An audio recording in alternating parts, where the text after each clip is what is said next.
Hacı abi, 10 dakika bir röportaj alabilir miyiz? He? Hiç işim olmaz. Niye?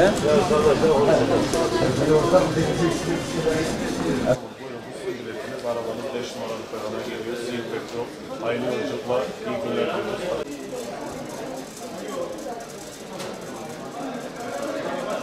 Cizre, Silopi'ye devam edecekler. Bangülü.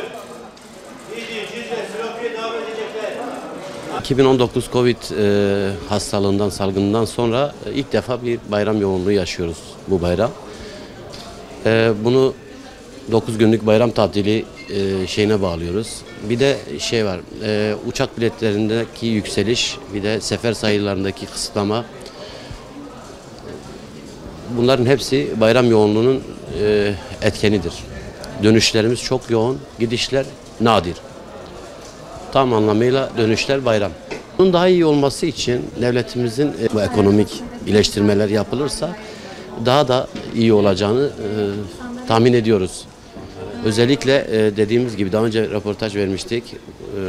Yakıttaki ÖTV'nin kalkmasından sonra sefer sayılarımız artar. Fiyatlar da düşerse bir yerlere oturur. Yaklaşık 30 senedir bu sektördeyim. Yani son bu 2 senedir.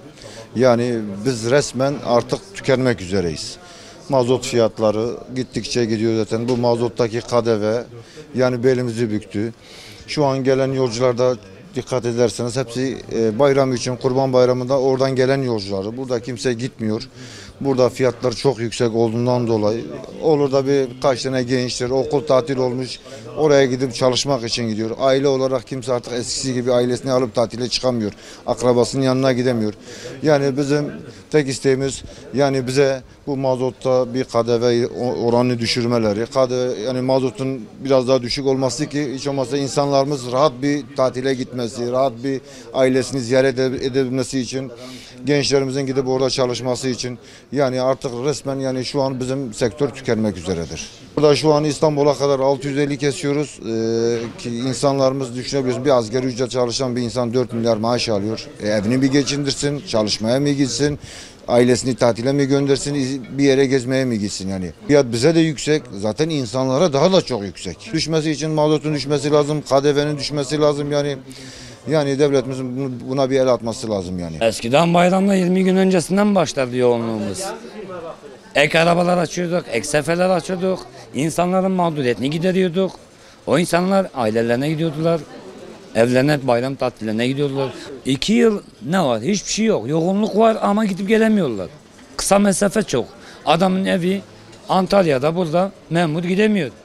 Ve adamın 4 tane çocuğu var, yetişkin. Birini çocuk indirimden faydalandırırız ama diğer çocukları normal yetişkin bilet fiyatı yapıyoruz. Elimizin açılması için biz burada esnaf olarak, otobüsçü olarak, turizm sektöründe bağlı olduğumuz insanlar var. Mazotun indirilmesini istiyoruz. Sadece bunu istiyoruz. Mazotun düşürülmesini bekliyoruz. Mazot düştüğü zaman turizm fiyatları da düşür. Et fiyatları düşer.